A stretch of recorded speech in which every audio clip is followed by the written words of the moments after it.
Boston， 你會諗到啲咩呢？係咪波士頓龍蝦呢？其實波士頓唔係淨係出名龍蝦㗎，仲有2間世界好出名嘅大學。你估下係邊2間大學？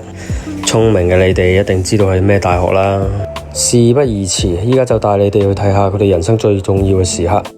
歡迎大家收睇，原來人生如此。我係你哋嘅好朋友 Kenny。喺睇片之前呢，記得 like 同 subscribe 我 channel 啊。上回講到，我哋喺加州坐呢個 American Airline 呢，就去呢個波士頓，中途呢，就轉咗一次機嘅。咁2程嘅飛機呢，我覺得都唔係服務得咁好嘅，同埋安排上都有啲差。不過詳情呢，我就唔喺呢度講咁多啦。如果有興趣想知嘅朋友仔呢，就可以留言或者 message 我問我嘅。我哋由加州坐凌晨機去到波士頓呢，就係朝早嘅大約9點鐘。咁加州呢，就係西岸嘅，波士頓呢，就係東岸。佢哋嘅時差呢，就有3個鐘頭嘅時差嘅。天氣真係好靚啊！天氣好靚啊！咁諗住嚟 Boston 玩嘅朋友仔呢，就記得要買佢哋嘅 pass ticket。如果去到差唔多7日的話呢，其實可以買個7-day pass ticket 嘅，計翻上會平好多。咁喺呢度提醒大家，千萬要注意嘅呢，就係最好你就買呢個 paper 嘅 ticket， 而唔好買呢個膠卡嘅版本嘅，因為紙本嘅 ticket 呢，就可以俾你去搭 Commuter Rail Zone 1A 嘅路線嘅，而膠即卡嘅版本呢，係冇日期嘅，咁係唔可以行 Zone 1A 嘅路線嘅。就好似我哋住喺 Chelsea 呢，就正喺 Zone 1A 呢個區域嘅，每次返去呢，都要經過機場線先可以返到去，係幾麻煩。所以喺呢度再次提大家一定要買紙本。咁我哋搭地鐵呢，去到 Back Bay 之後呢，我哋先揾咗一間幾出名食 Russell Roll 嘅地方呢，醫下肚先嘅。咁嗰日喺 Boston 嘅溫度呢，係29度，對比起加州10零度嘅溫度呢，其實個溫差都幾大。初頭睇都係20度左右嘅，無啦啦就變咗29度。特登嚟去 Muji。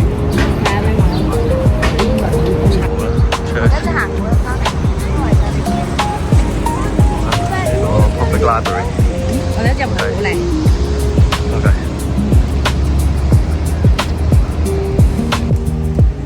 第一餐啊 ，Ruth's Lobster。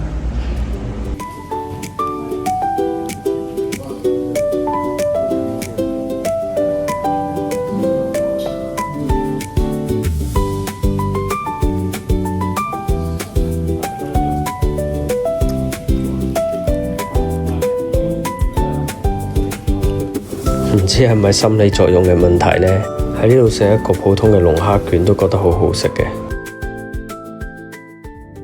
醫完個肚之後呢，我哋就去咗呢個圖書館去吸收下知識。你信唔信啊？我自己都唔信。嚟呢，其實就係裝下 B、影下相，同埋睇下呢一度嘅建築風格。呢一度嘅風格呢，就唔同一般嘅港澳建築風格嘅。佢呢就好有呢種歐陸式嘅味道嘅，我都唔知係歐陸式定係美國式啦。總之呢，圖書館嚟講都幾特別嘅。有一件趣事呢，我都想特別喺呢度 highlight 下。我哋喺呢一度嘅 bookshop 呢，就發現一樣好搞笑嘅嘢，係錢啊！冇錯，係錢啊，一個心形嘅錢啊，夾咗喺呢一本 The Best Stop in the World。咁我呢就冇打開過心心嘅，不過The Best Stop in the World， 梗係第一時間諗起我隻狗琳琳啦。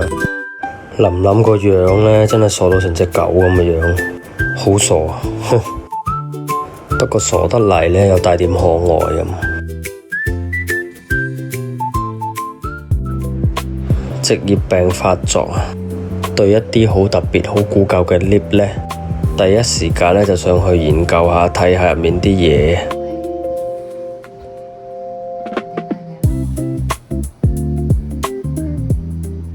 呢間圖書館呢，就有一個好似電影場景咁，好大嘅一個閱讀廳嘅。喺呢一度讀書溫習呢，就幾有 feel 嘅。再行上一層呢，就有一啲好有宗教氣息嘅畫像啊、裝飾等等嘅。出去圖書館之後呢，就見到附近有一間博物館嘅。咁呢間博物館呢，就要俾錢嘅，同埋感覺就好似冇乜嘢睇，所以我哋就冇入去啦。之後行得都攰攰地，我哋就見到一間喺港澳地方曾經都幾出名嘅廢水店度坐下飲下嘢休息下嘅。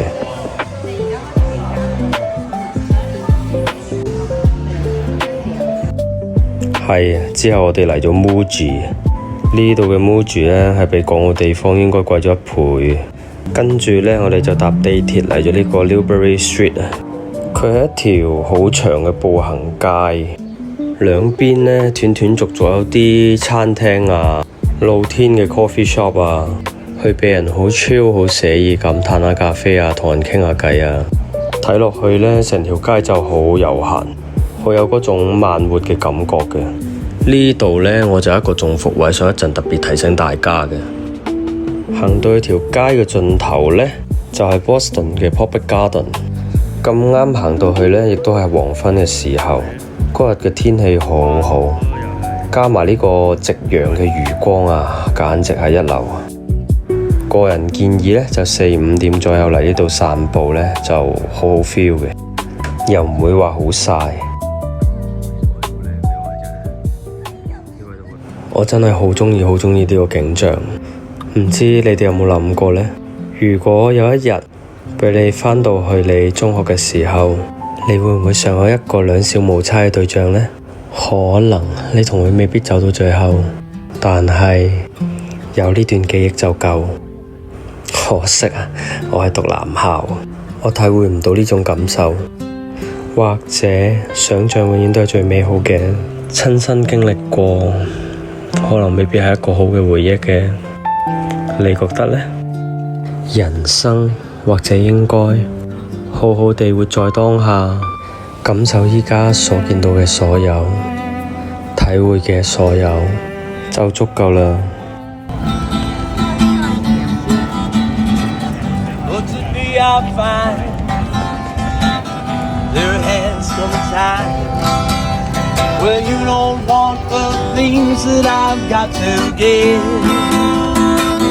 Well, I went one time around, I've got one more round. This is the end, I'll see you, my friend. 我啱啱先所講嘅中伏位呢，就係本身我哋諗住行完呢個 Public Garden 之後，就返嚟呢個 Newbury Street 度食嘢嘅。咁我哋呢，就冇預料到我哋想食嗰間嘢就好爆嘅。結果我哋返到嚟之後，足足等咗個幾鐘頭先至有得食。咁所以呢，我哋行呢條街嗰陣時就應該 book 咗位先嘅。返到嚟就應該啱啱好有得食㗎啦。By the way，呢度飲嘢呢，食飯都幾有氣氛嘅。你見到啲人係好 relax 咁傾偈吹水。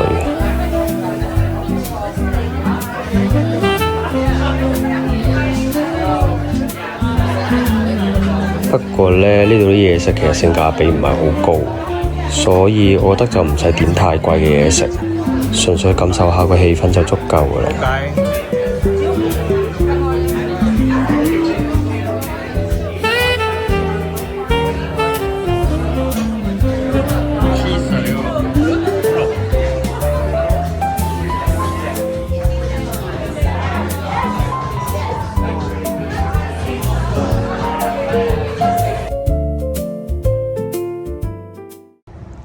搭呢個火車，我哋又搭火車。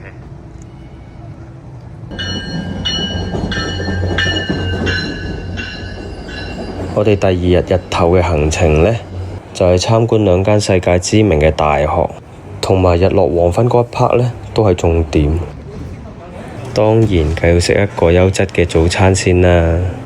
有冇留意到喺 Public Garden 嗰度戀人啊？其實佢哋係啱啱畢完業喺附近嘅公園影相嘅。係啊，我哋啱啱就係撞正呢個畢業季。今日嚟到 MIT 呢，亦都係畢業生們嘅大日子嚟嘅。雖然呢，我就唔可以入去會場參與佢哋畢業典禮嘅，但係成間學校都好開心，好熱鬧。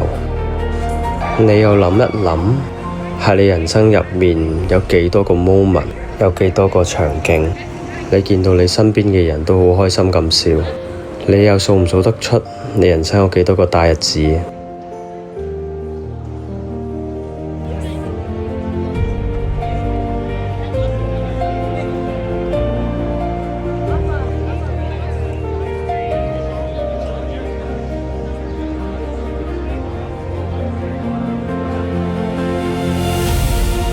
去完 MIT， 我哋就去埋哈佛。同樣地，今日亦都係哈佛畢業生們嘅大日子。我同我家姐喺度研究，如果有兩個 friend， 一個係 MIT， 一個係哈佛，咁我應該 join 邊一場好呢？唔好意思，我未有呢兩個 friend。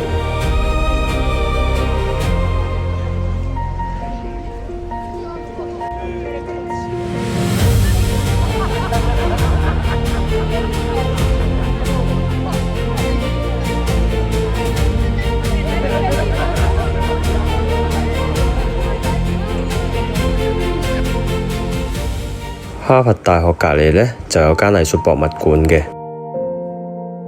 入面就收藏咗好多畫作俾人去參觀。本身我相信你哋都住喺一啲好繁囂嘅城市嘅，你哋又會唔會停下腳步嚟欣賞一下呢？你又會唔會俾自己一個下午去放鬆一下自己呢？人生唔係淨係得工作嘅，我真係唔知呢1869年嘅底褲原來咁新潮嘅。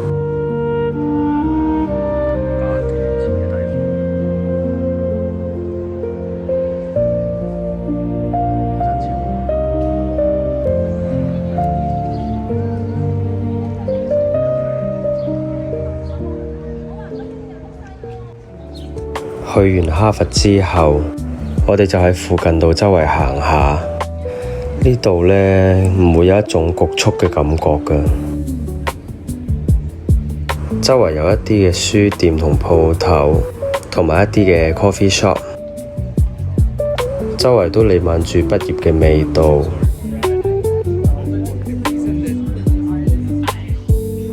入面啲書店呢，會有作者本人喺度演講。台下亦都有佢哋嘅 fans， 吸收咗太多書卷味呢，會開始肚餓，係時候搭車去食我哋嘅晚餐啦。聽講呢間嘢食龍蝦都幾出名，咁我哋就嚟試下嘅。好彩呢，我哋6點幾就嚟到，所以等咗一陣間就有位，唔會好似琴日嘅慘痛經歷咁。咁喺呢一度呢，都係食粒收 roll 嘅，因為都係性價比唔係好高，所以都係感受下呢個氣氛嘅啫。之後先食成隻波士頓龍蝦嘅，記得留意我下集嘅影片啊！未完㗎，未完㗎。食完 lobster roll 之後，就去咗隔離嘅 Fan Pier 度散步，意外地影到一段好有 feel 嘅片。